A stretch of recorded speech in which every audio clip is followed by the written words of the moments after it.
Welcome to Made for Mondays, the source for digging a little deeper into the Believers Church Sunday messages and finding ways to apply them to our daily lives. Together, let's take a deeper look and find a way to bring Mondays back to life.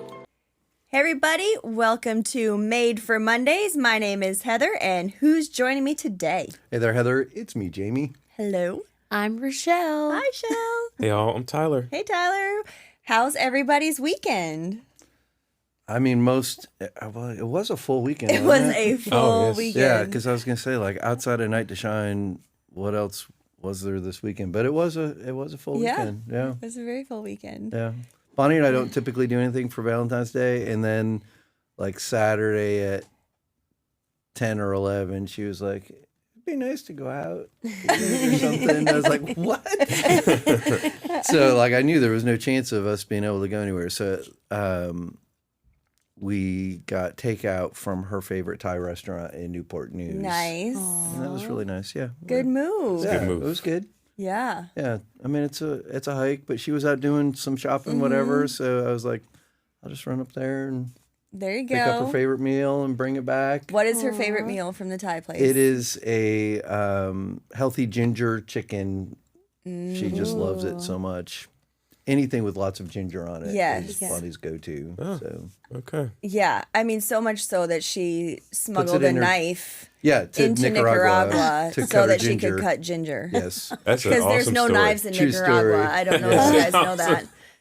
Yeah, no knives in Nicaragua. You have to bring your own. So, if you can get it by TSA, I mean, which is yeah. hard to do. It's hard to turns do. out. Pretty hard to do. Yeah. We almost lost Bonnie. Yeah, I almost got arrested in Norfolk. We hadn't even gone anywhere yet. Hadn't gotten anywhere. She was like, guys, I just needed it for my ginger. I thought it was in my check. She thought it was in her check bag. It wasn't. Oh, it was in her carry-on. 20-year joke. Yeah, right. Yep. Well, Bonnie, she does look shifty. Yeah. So she's on the radar anyway. Yeah. I can say she can slip in and out of a crowd like nobody's Yeah. I've seen her on Sundays. She I know. can She is slip really out of good at here. it. Yeah. Yeah. Got to keep your eye on that one. Yeah. For sure. Yes. What about you guys? Any special Valentine's Day things that you did? RaChelle has a good Valentine's story. Yeah. Yeah. So, well, the first part of it, Valentine's is always a big family thing for us. So Jerry worked overtime. That was not exciting, but we had, the boys and I made cinnamon rolls and we did karaoke, which was really fun. A lot of K-pop demon hunters in our house. Obviously. Nice. Yeah.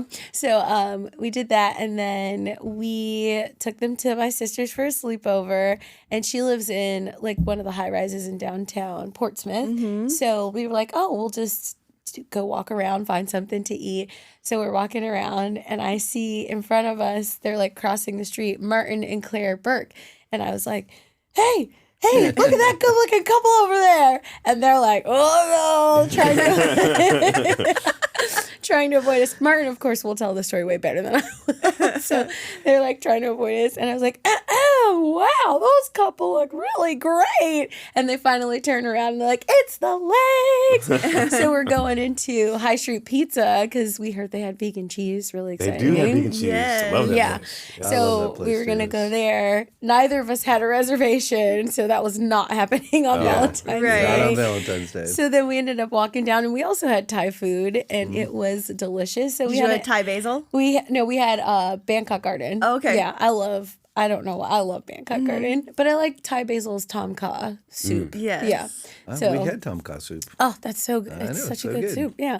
So we had an impromptu double date on Valentine's, and it was a lot of fun. And they went to go see the Light Symphony concert Beatles yeah. thing. So that we walked and then parted ways, and then we went home and watched Love is Blind. Hey, That's your what show. season? Jams. Yes. 10, baby. Yeah. I'm so off. I gotta catch up, man. Yeah. Hey, Tyler, you're bacheloring Yeah, up you're right now. batching it. I'm bashing it now. I just beat a game last night. You're not even single dadding it. No, yeah, no. I'm No, just- you're no. totally on your I'm own. Totally on You my are- own. You got are rid in of your heaven. kid. I am in heaven. Oh my gosh. Reading books, playing video games, Yeah. watching anime. It's been fun. I do miss them. I do miss them. Good Nice call. caveat. Good save. Yeah. Good I save. got to throw that in there. But yeah, this weekend was super chill. I did, catching up on laundry, getting rid of books, going through the closet, doing all the Yeah, things. you're getting ready to move. Yeah, Yes. so all the things. But so yeah, cleaning up all the things. Yep. And then just hanging out, man. It's been really Yeah. good. I got to hang out with Matt McFarland Fun. yesterday. Nice. So that was really cool. Yeah. We went to get some sushi, hung out. I learned all three of those boys love anime. Oh, yeah. It's like, why is this the first time I'm hearing this? Right. So I'm probably gonna start hanging out with them, watching some stuff. It's gonna be great. Late in the It's game late for in you the to game. learn this. Hey, soak it up. Yeah. So it'll be good. Won't good. last. That's good. Yeah, we of course we can talk about Night to Shine in a minute, but Saturday, I think that was Saturday, maybe it was Friday. Anyway, we did our that was Friday. We did our Trader Joe's run and ran some errands and stuff. So then Saturday, we went over to visit Nate's mom. This is her first Valentine's Day without her Valentine. So we wanted to make a point to get over there and show her some love. So we brought her flowers and chocolates and all the things. So that was fun. Nate was working a little bit on Saturday. So we did that. And then we just didn't want to try to brave the crowds at the restaurants and stuff. So I just cooked at home, watched a movie. A very romantic movie. You guys might have heard of it, Iron Man 1. Oh, nice. So That yes. tugs at your heartstrings. I loved all the Marvel movies. So we were like trying to figure out if we were going to watch a movie or start a new series. And I was like, I want to watch a movie. We're kind of into a few different series right now.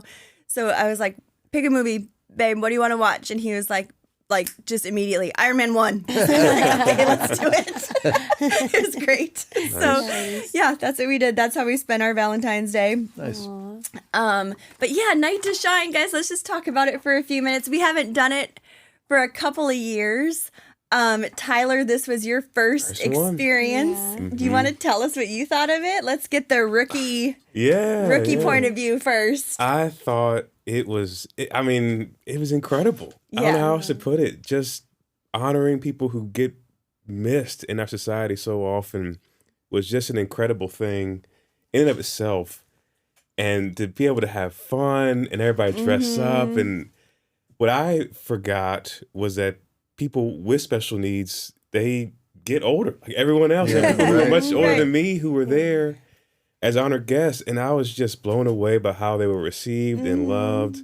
And then on top of that, to let their parents and caregivers have a break and let them just hang out, get massages. And it was incredible. I was blown away to be a part of, 700 other churches that were doing that? There were, I think Something it's like 700 in the In the country, US. and Oh, then the it's like country, okay. 936 globally. worldwide. Wow. Yeah. That was really cool. Okay. Yep. Yes. Yeah. And you got to be part of the crowning ceremony. Yes. Oh my gosh, I forget that. Yes. That's why I wanted to wear a 3-piece suit. Me and Joe had to try to look the best we could, but we were still outshined by everyone else there. So great. But yeah, being able to show them that you are a child of the King. Yeah. He sees you as royalty. I was blown away. Yeah. And to be able to do that, it was so fun. So thank y'all for letting me be able to do that. Oh, yeah, for It sure. was so fun. Yeah. Any highlights for you, Shell?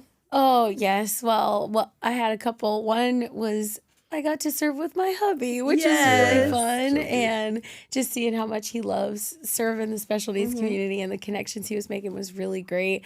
And then when I worked at the little gym, I taught like a neurodivergent friendly class, and one of the moms of one of my students was there. Oh, wow. And he's not old enough to come yet tonight to Shine, but I got to see pictures and catch up with her, and she goes to Believers, and cool. they've been like hit or miss for a while, and she was like, I really want to come back and hang out, and look, here he is, and I was just like, oh, my baby, and it was so great to get a cool update and just know that their family is doing so well, and it was great because I get to be back in that space with students, being in champs and all of that stuff. So, that was a big highlight for me, connecting with that family. That's so good. Yeah. Jamey?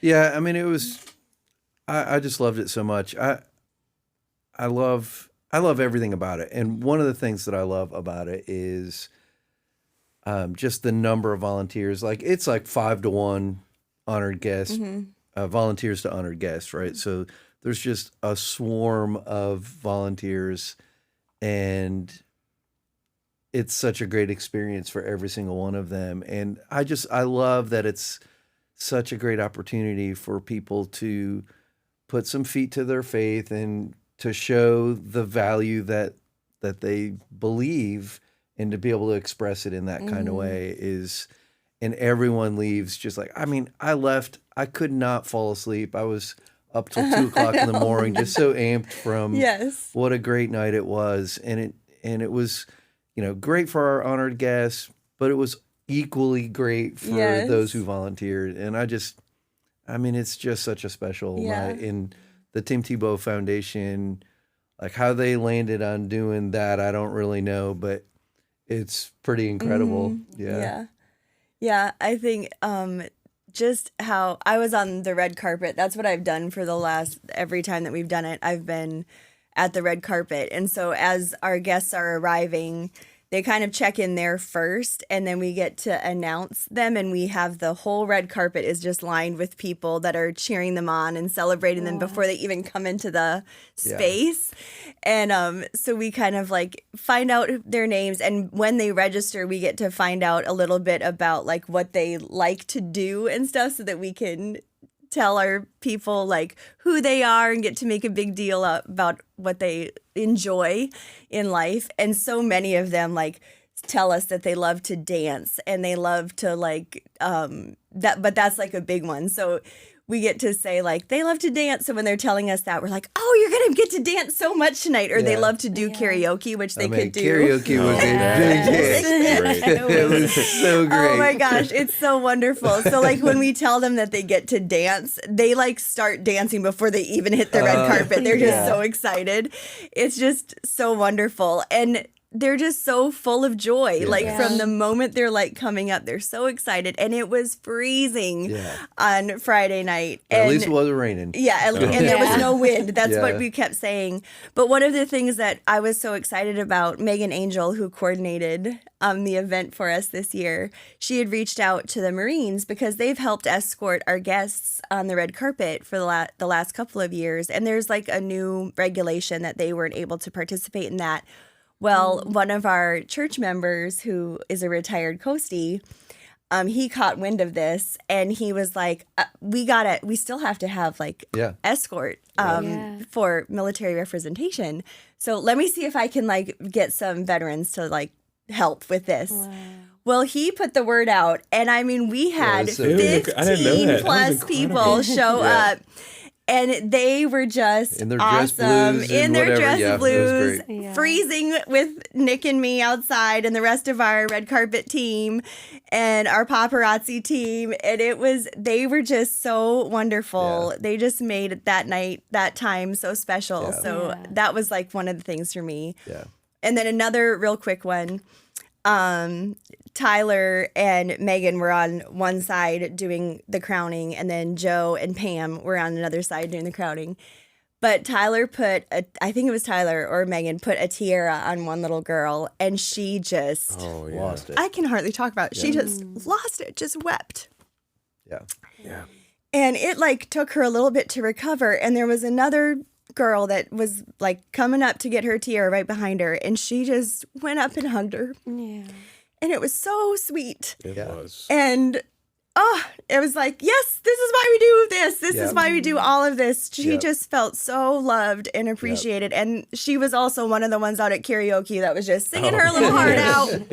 It was so great. It was just such a great night. And that was all from the gift. Yes, it was all from the gift. It was, just, we're excited to do it. We're going to keep on doing it. So thank you, Believers Church, for making this possible. And we're excited to get to show you lots of other videos and pictures and tell you more and more stories as the weeks go on. So I thought for sure Corey was going to have a 5-minute highlight video. Fully ready Corey to go. was up here on Friday night until like 1 a.m. because of some of the stuff that we have to do for Night to Shine. But yeah, Corey was a rock star, and so was his team getting all that stuff. So great. Well, let's talk a little bit about the Bible reading challenge. Yeah. I know, Jamey, you said one of our listeners had a couple of questions just to, because we are not trudging, but Oh, come on. Yes, we are. Leviticus, between Exodus and Leviticus, y'all, we do have our Old Testament scholar here. Exodus at least, though, has narrative. True. And There's a little Leviticus is just like, I mean, in what narrative there is, it's like drag them out of the camp and stone them. You know? Yeah. And I got to ask our precious little vegan over here, how are you doing gosh. with Leviticus? Every morning that I'm reading Leviticus, I'm like, oh, Shell. Oh, sweet Shell. How is she doing with Leviticus? Because it is brutal. Yeah. Not just brutal to like read it, but it like literally it's brutal. It is. Yeah. Yeah. Yeah, It it's just rough. is. Tyler, help us. Help. Well, maybe Yeah, Jamey let me ask read the this. question, Let and me- then let me Tyler read can help this. us. So this came to me from someone in our church, Chris, who's is doing the reading plan. So kudos to him for going through the plan. And he says, as we're working our way through the Old Testament and currently working through Leviticus and its many rules for behavior, sacrifice, punishment, perhaps a comment from you on the influence of the Old Testament on Christians would be good right now. My understanding is that for Christians, the Old Testament is a moral guide, but not otherwise intended for us. For example, we're not to stone people to death for various stated infractions. The rest are applicable to the Israelites and the Jews. Is this correct? As believers has us reading through the Bible, please do not let us read it without context. Otherwise, do you want to stone homosexuals to death? I think the secular law of our nation would object strenuously. So, we've talked about this a little bit on the pod, but it is worth mentioning again. Even today, we were reading this part of the law that kind of said, whatever has been done to you, that is the punishment for it. So like if someone breaks a bone, you break the bone on them, if, all these things. And how does that tie into the faith of Christians? Well, Jesus specifically addresses the passage that we read today where he says, let's see. He says, you've heard the law that says, love your neighbor, hate your enemy. I say, that's not the one though. Oh yeah, here it is. You've heard the law say, this is from Matthew 5, starting verse 35. You've heard the law that says the punishment must match the injury. Eye for an eye, tooth for a tooth. But I say, do not resist an evil person. If someone slaps you on the right cheek, offer the other cheek also. If you are sued in court and your shirt is taken from you, give your coat too. If a soldier demands that you carry his gear a mile, carry it 2 miles. Give to those who ask, don't turn away from those who want to borrow. And then in the very next section, it's about loving your enemies. So like it's a complete reversal of the laws of Leviticus, what Jesus lays out here, which is quite remarkable. Yes. And I was reading something else that today that was talking about the subversive nature of politics in the church. And one of the things that the author said was,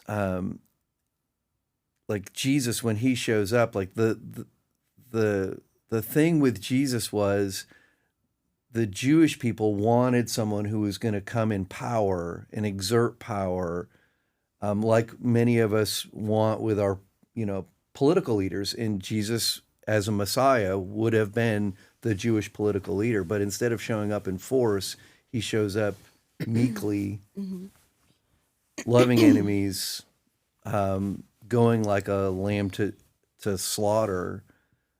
It wasn't that they rejected. What the rejection of Jesus was the rejection of the type of leader that he was. Even if they understood him to be the Messiah, he was not the Messiah they wanted. Right. So it was just really interesting. And Tyler, I don't know if you have any thoughts about like just this complete reversal of Leviticus that Jesus lays out here, but it is stark. And for the listeners of Jesus, first century Jewish people, I mean, this is an affront to everything that they have held for millennia as a people. Yeah. And Jesus in a moment says, yeah, that's not it. Yeah. Yeah. It I think the way you say it is very helpful for us to see this stark reversal. Even for them it would have been jarring. But even though it is like a reversal, the laws and all the things that God gives them in context would have been shocking to all the cultures around them too, with how what seems to us as 21st century Westerners as outdated and Barbaric. all the things. For them, it would have changed the culture. It would have reversed so many things. And for example, on a YouTube channel I used to have, don't look it up. It's not good. But I talked a little bit about this on that channel, and there was a woman from the Middle East who responded to some of the videos I made, and she said, in opposing to some of the comments that were on the video, this is incredibly encouraging to me. Like, I read these Old Testament scriptures where I live right now. This elevates me as a woman. Like, because what she faced today, like, I forget how old that video was, but in a place where it's very similar to what the Old Testament teaches, and the culture is very similar, these laws elevate people in a different way. Like, I was blown away by what she was telling me. Sadly, I never heard back from her, so I hope she's okay. But yeah, in context, these laws raise up the morality. They raise up to a bar that just did not exist. There are laws that are written the way they are because people were doing the things to which God says, hey, don't do that. Like, don't live that way. Yeah, he says several times through these passages of the last 5 days or so in Leviticus, don't mimic the behavior of the people that are in the land now. Like, I'm calling you to be different than what they are. So these are things that were happening. They were. Yeah. They were. And then, like you said, Jesus does this grand reversal pointing to the true intent of who God is, because he met the Israelites in their context where they were. Because if he would have given them laws like we have today, they would have not been able to do those things. And they still couldn't do the things that he met them in their context with.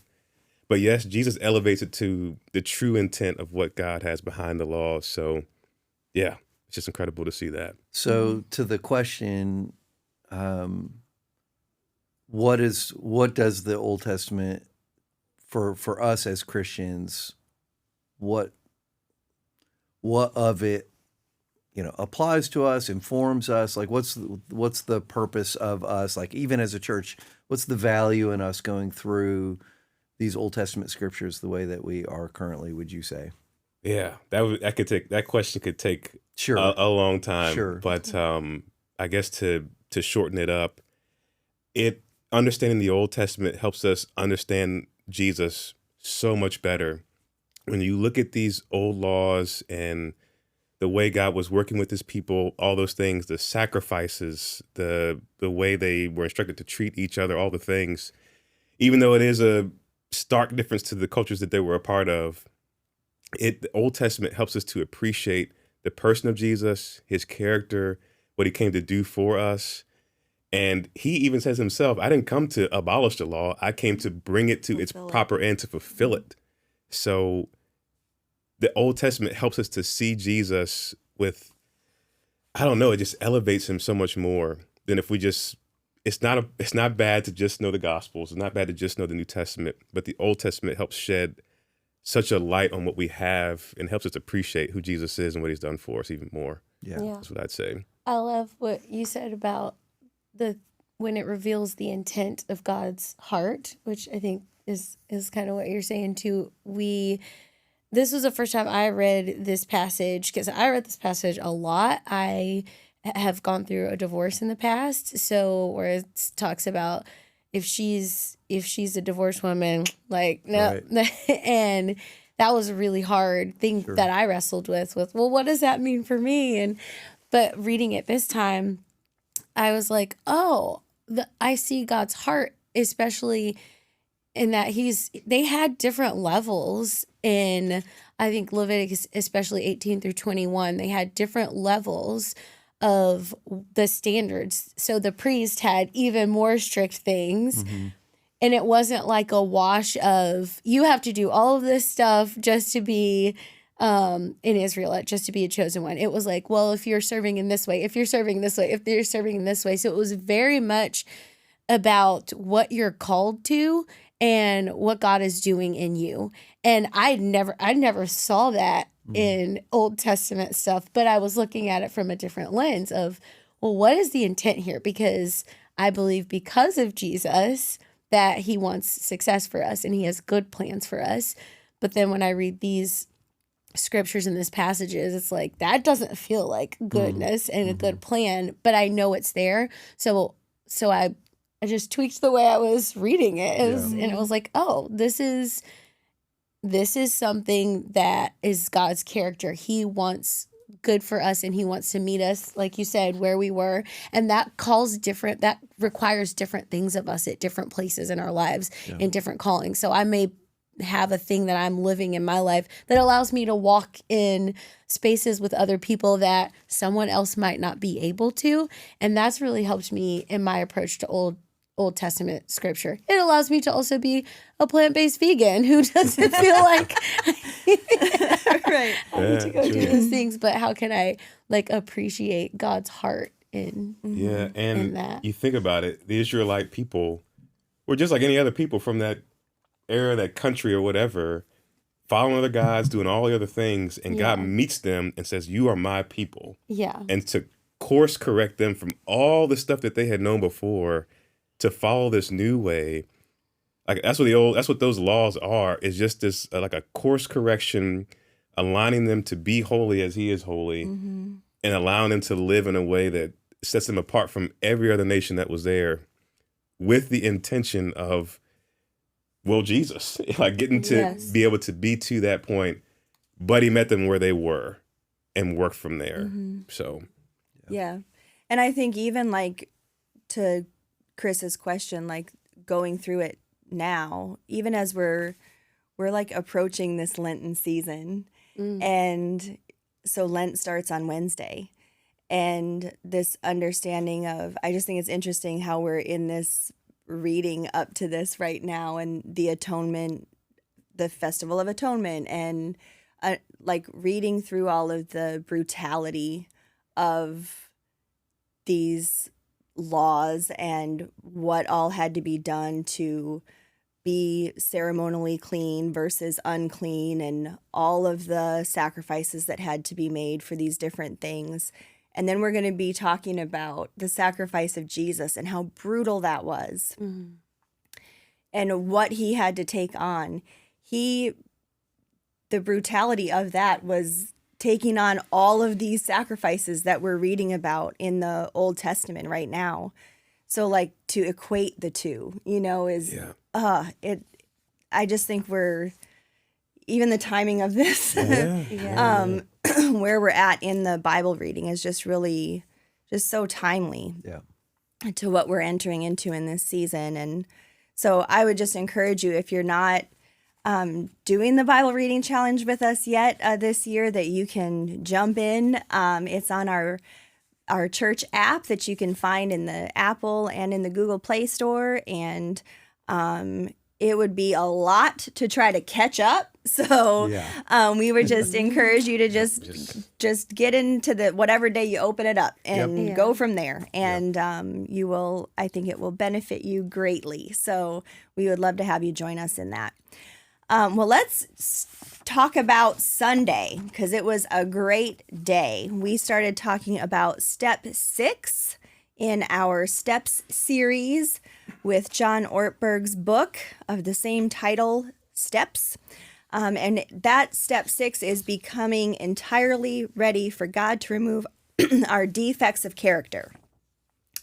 And if you're like me, anything like me, that phrase sounds both hopeful and slightly terrifying, Because it's one thing to want to change, but it's another thing to be ready for God to actually change us.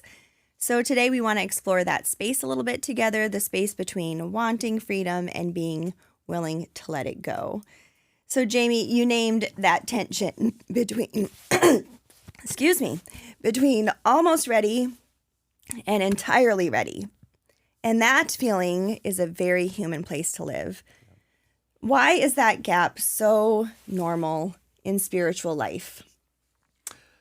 I don't know. I think part of it is, we're able to learn more than we can apply.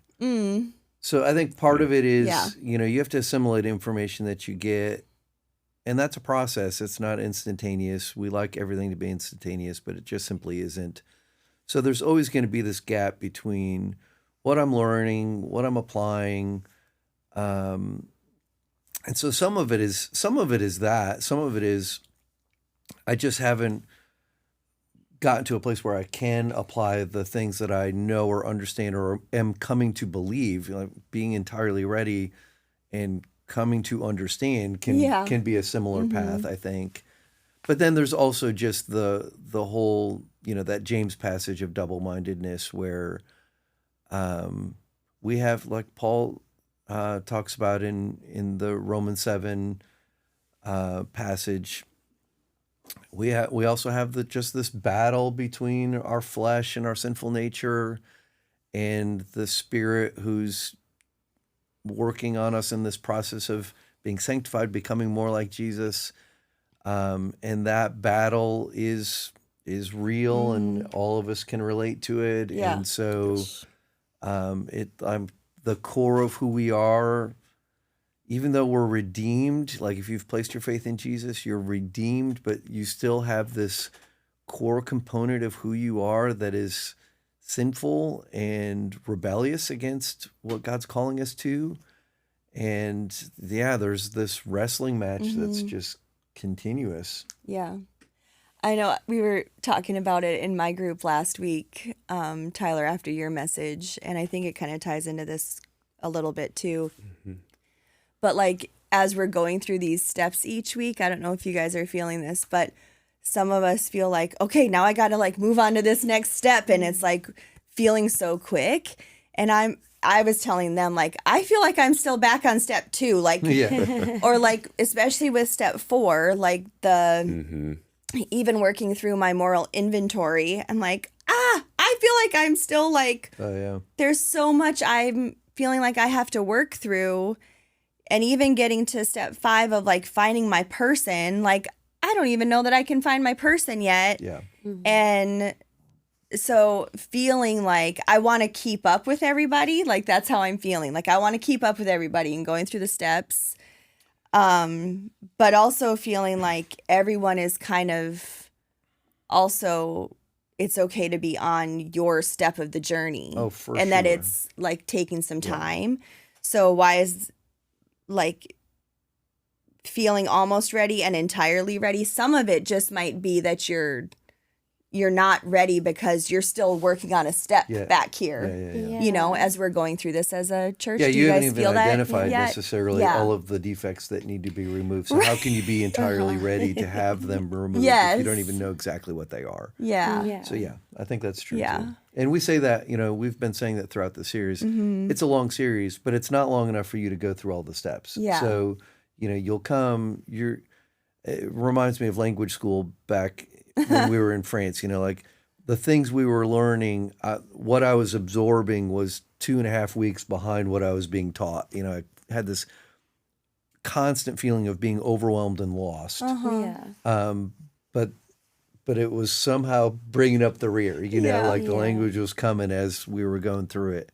And I think it's similar. Like, we're going to be on step 7. Some are still on step 1. Right. You know, John Ortberg says over and over in those videos, you know, if you have a wimpy step 1, the rest of it doesn't work. So like, you got to get robust on the powerlessness thing, you know, like what is the defects? What are the problems that you are facing that are causing your life to be where they are? Like, you gotta. Even that can take some time. So Yeah. yeah, don't sweat it if you're lagging behind. Yeah.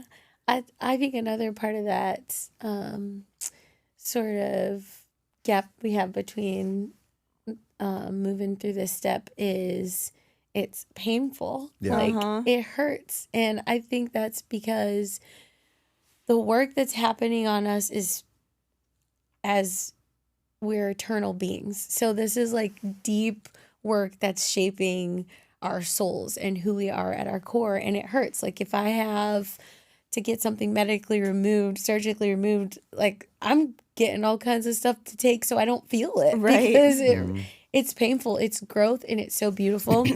This reminded me of this passage in Hebrews, which I think is Hebrews. You'll have to, is Hebrews one of these books that there's debate as to whether who wrote it? Yes. Yeah. Okay. So this passage in Hebrews talking to Jews who are followers, and it's like they're like, I don't know, I might want to jump ship. I don't know if I can keep going, which reminds me so much of this step. Like I'm ready, but I'm not entirely ready.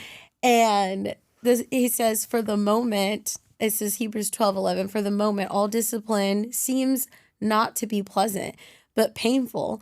Yet to those who have been trained by it afterward, it yields peaceful fruit of righteousness. So it's like, I love that this passage really highlights that it's hard because it hurts. It's hard because it's a process of pressure and growth. So we have reluctance in it. We're like, okay, I'm ready. Go ahead, take it, Lord. Yes. Yeah. That's so good. So. Yeah. I love the way you related it to language, Jamey. Like that, it catches up with you as you go through it. Yeah. But to let people have time and patience, because like it is a process, it's discipline, but allowing yourself the time and space to let it work. Yeah, that's so good. Yeah, I mean, I think it's fair to say, like, people in the recovery world, it can take years to work through the 12 steps. Yeah. Yeah. You know, we're doing it in 3 months. Right. You know. Yeah. So we give ourselves some grace as we go through this, and it's a process of spiritual formation. I mean, just the forming to be like Christ. Well, I mean, that's not going to happen in 12 weeks. Right. You know? We're in the year of practice. So Right. you're getting an overview in the step series, Yep. and then we're going to be practicing. working the Yep. system. Right. Yeah. Jamey, you just mentioned this one, but you brought the image from James about being double-minded and pulled in two directions. So Yeah. that was from James 1:6-8. Can you unpack that a little bit more? Like, what does it look like to trust God and still keep rowing towards something else? Yeah, I mean, that was the picture of Yeah. the first 5 years of my faith journey, for sure. And I mean, and I don't want to say that doesn't ever happen. It still happens today, but like it was on full display for a solid 5 years where my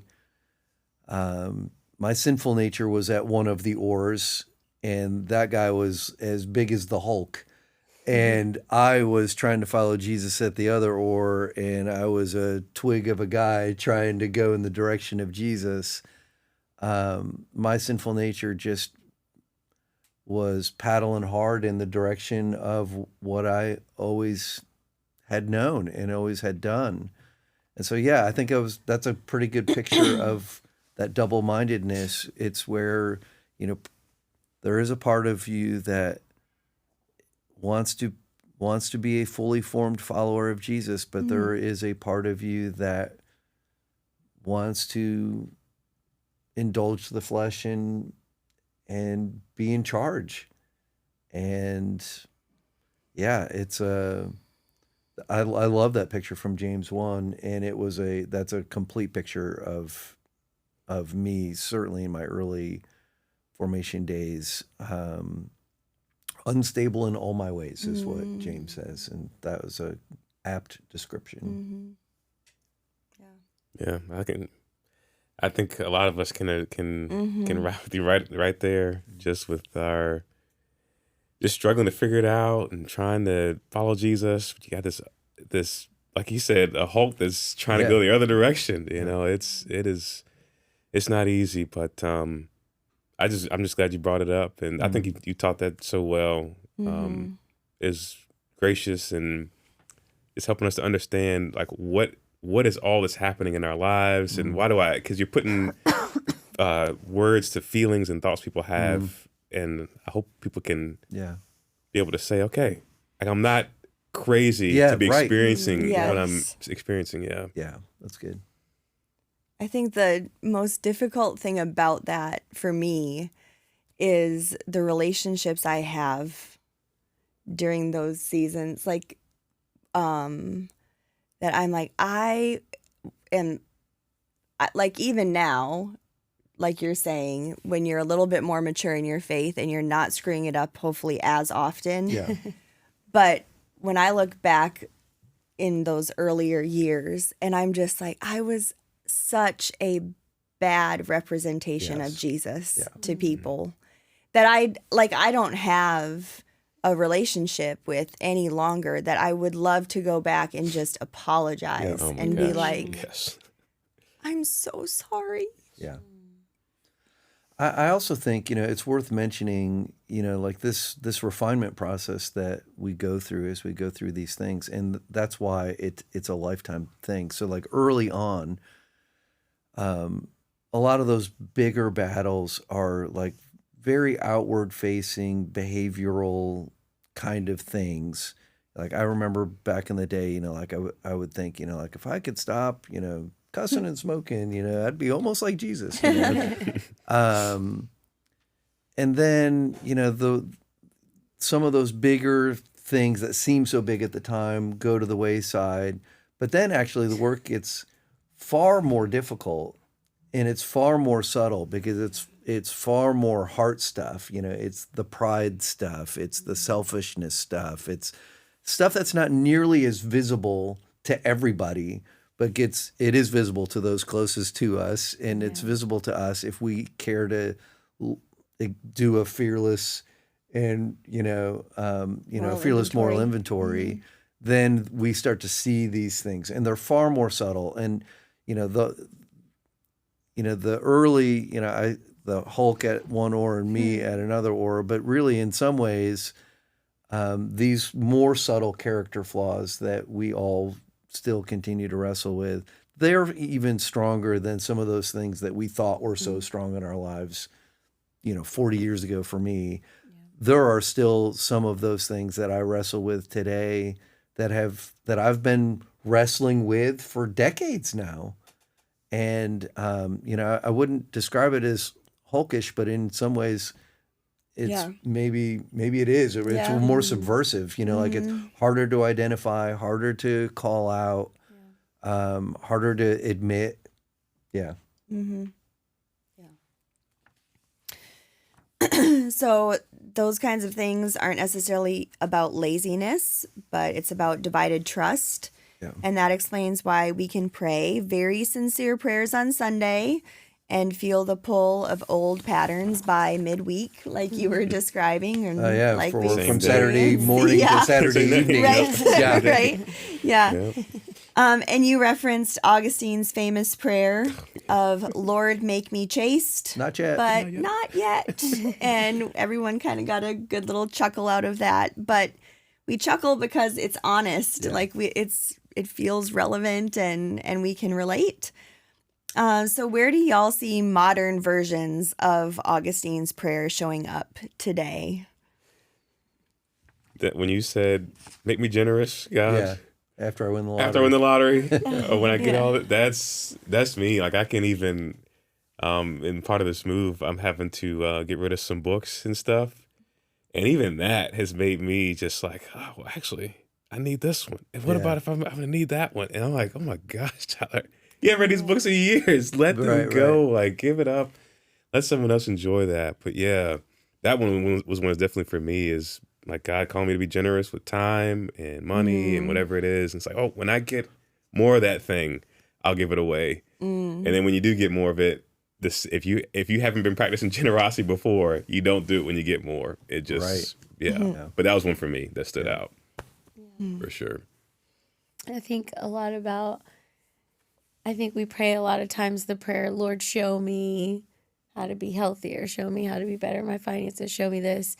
And I think so often he already has shown us, and we're just like, we're just not doing it. And he's like, okay, I've answered that prayer. Right. But if we're not going to walk in it, we're not going to walk in it. So I think even I was telling someone yesterday, I do very well with scripts. Maybe that's because of my background in theater, but I think it helps like retrain my brain with some of that stuff. So, I mean, even we don't often see it modeled like, Lord, like, give me the courage to do this thing I already know how to do. It's always like we want the playbook.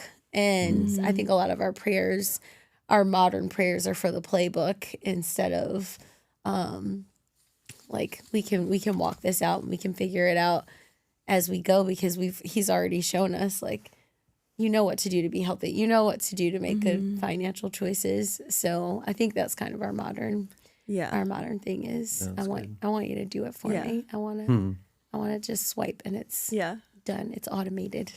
Jamey, you always say you don't need more information. You just need to do the application. Yeah. Most of us don't need more information. Right. We know way more than we do. And, you know, that the modern, you know, thing, however that works in the church world, where people are like, you know, I'm not getting fed, and they're going somewhere else. I'm like, man, you have so much that you have not properly digested.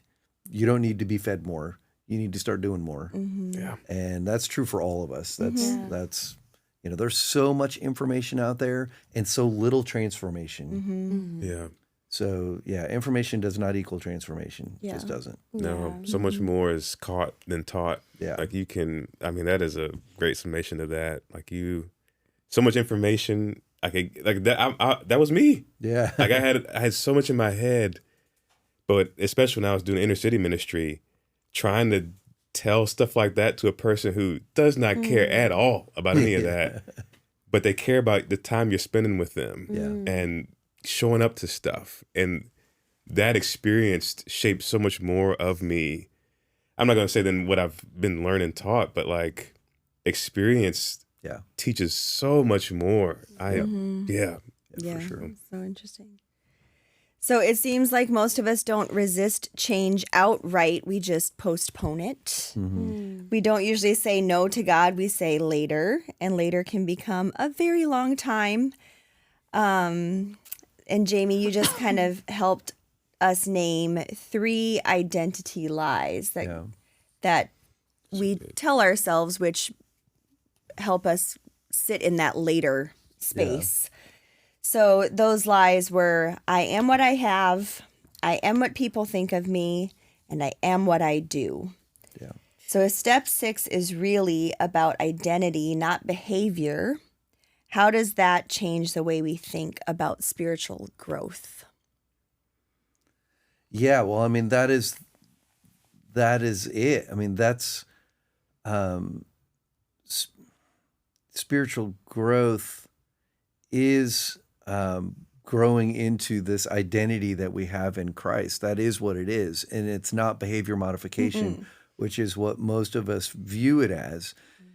And behavior modification, like who we become, shapes our behavior, but shaping your behavior doesn't necessarily change who you are. That's that subtle thing that I was talking about earlier. Like you can shed some of those bigger behavioral things, but it's not shaping the character of who you are as a person. Those are much deeper, much more subtle.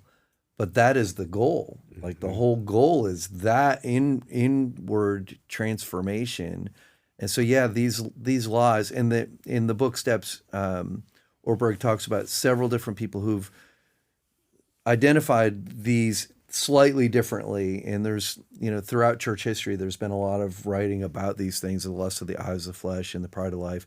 That's another version of the same thing. But yeah, these lies are, if and there are distortions too. That's also important to grasp, because there is some truth in all of those. You aren't what you have, but you do have to have security. You have to have, enough. You aren't what people think of you, but you do need to have community and affection and acceptance to some level. So these lies are just subtle enough that they're really hard to shed, and they have claws, and they're hard to unhook. So yeah, they're a big deal. And when I was reading through that chapter, I had a lot of lights go on for me, and it was a very difficult, enlightening. I told my counselor after I got done with that section of the book, and I just said, we've been talking about this stuff for years, but it just hit me it was a different voice coming from a different place, that it just hit me so very differently. And I was pretty wrecked by those lies, to see how much I've embraced them, how much they're a part of who I am, and not what I want me to be, but they're there. All of them, to some extent, really. Yeah. One of the things that I really wrestled with when we lost Essie was my identity. And I was like, I don't know. I felt like I didn't know who I was. Yeah. I was like, I've become a mom of 3, but I don't have my 3rd baby here. It was so confusing. Yeah, disorienting. Yeah, very disorienting. And I remember thinking, in that time, I felt very spiritually attacked. And I felt so vulnerable spiritually. And I think that the importance of identity starts really with, in the garden. We knew who we were. And sin entered the world, and then we were like, I don't know who I am. I gotta hide. And I think that those defects, those flaws, that sin nature in us that we were wrestling with is so, I love you tying it to identity. It's because we don't know who we are. Yeah. We can't see ourselves as clearly as the reflection of Christ, the reflection, we're made in God's image. And when the areas in my life that I have experienced a lot of transformation, it's when I have been able to sit with Jesus and take a chance that this is who I am. And I'm not this defect. I am, even with my loss, I am a mom of 3. I just happen to have one of my kids living in a different place right now. Yeah. And it had to become about my identity. Otherwise, I was about to form a whole new defect. A whole new defect. Yeah. And because I didn't know my identity. Yeah. So that's so powerful. Good. Even when you were teaching too, Jamey, tying in the identity piece, it did make me think of Leviticus, even though it's been kind of wild and crazy, and really the whole Old Testament, that God tells them several times, hey, on this day, don't harvest. On this day, don't do this thing. And it's a call back to their identity and their trust in who God says they are as his people. Yes. You're not going to harvest because I'm going to provide for you. Yeah. Don't go out and work, even though to them, I'm not going to till the ground. What's going to happen to my stuff? God says, I'm going to provide for you. Yes. Do you trust your identity as my child? And as you were preaching yesterday, and I love you were on I don't know, I forgot where we're headed next with the next gen stuff you were doing that. It's that is so necessary and needed. And do we trust, as you were saying, and you're wrestling with identity, that we are God's children. He sees us as his own. We're in his family. Will he provide for us? Will he love us? All those things go back to this this topic that we're on. Yeah. Yeah, because if I'm already God's beloved, then change isn't loss; it's freedom. Yeah. That's what it is. That's what it is. Yeah. Jamey, was there anything you wished you could have had 5 more minutes yesterday to say that you didn't get to? Well, I mean, there were not related necessarily to the message. Yeah. Like I wanted to talk more about Night to Shine yesterday. I really wanted to just be able to talk freely about that with the church, but didn't have a whole lot of chance to do that. I wanted to talk about Lent too, because it's coming up and I didn't have time for that. It wasn't related to the message, but there were a couple of things that I was like, man, I'm trying to figure out, can I bring it to the table or not? And I also think, like that next gen piece, just a shout out to Lauren, because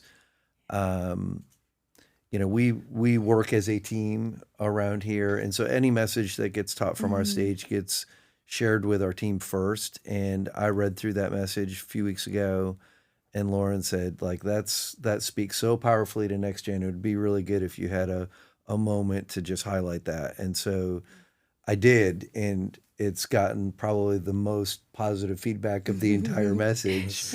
And that's thanks to us doing ministry as a team, you know.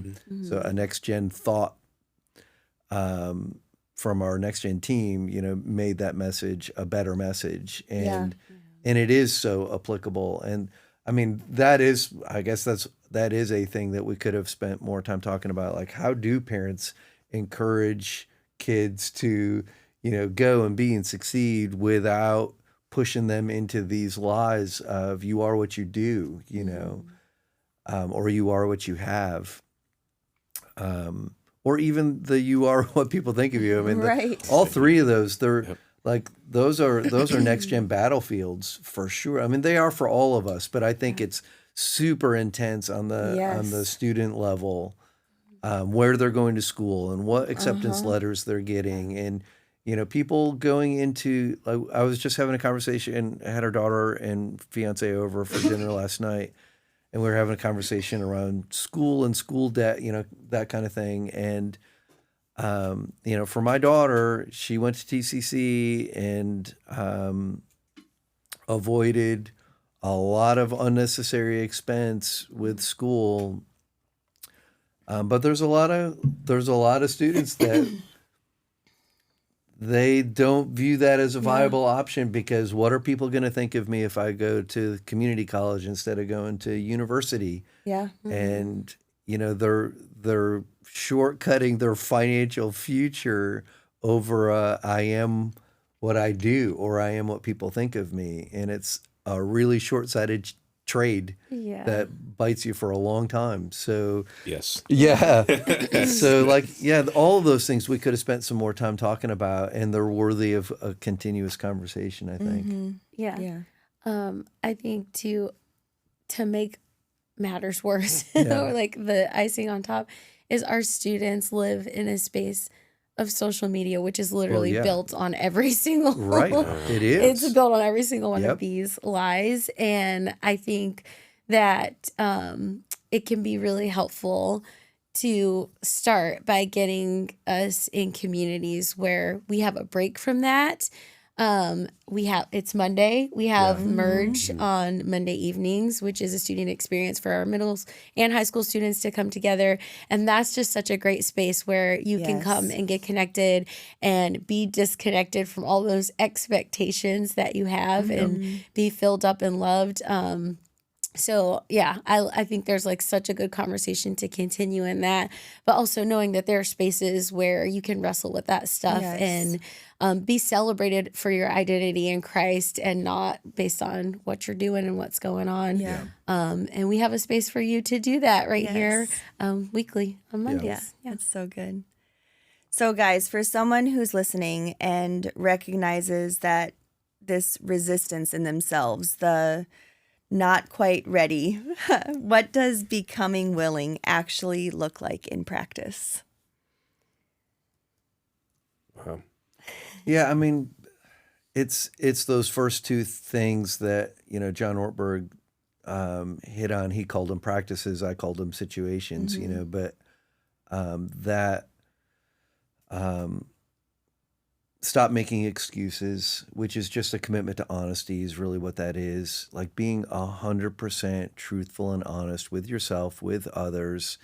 It will move the needle of becoming entirely ready in your life if you just get honest, if you just stop making excuses. And then, instead of working hard to cover your tracks, just sit in your mess and get sick of where you are. Like those two things help you to get entirely ready. And they're very uncomfortable and they're not our default. That's why we don't do them. But they will definitely move the needle and help you to get entirely ready. If you just make a decision, I'm going to be entirely honest. I'm going to stop making excuses. And I'm going to allow myself to feel the sting of my current situation, not medicate it, not run from it, not distract yourself from it. Just feel it. Those two things will be very, very helpful. Yeah. Yeah. One of my favorite phrases is, everything you want is outside of your comfort zone. Yeah. And I think that, if we realize that there's a picture of how we want to live our lives and this change that we want to happen, knowing that it's going to be on the other side. So getting comfortable with discomfort, I think is a great thing to do. Yeah. Yeah. Any other encouragement for the person who might be hearing this and thinks, I want to be entirely ready, but I'm just not there yet? Keep coming back. Keep coming back. It works if you work it. It works if So you work it, you're worth it. Yeah. I think I want to encourage that person, don't give up on writing your vision, because that's making a difference. It might not feel like it because you're not taking action steps because you're not entirely ready, but it'll be so much clearer when you are ready of where you're going. So this could look like maybe the thing is smoking. I used to smoke, so maybe the thing is smoking.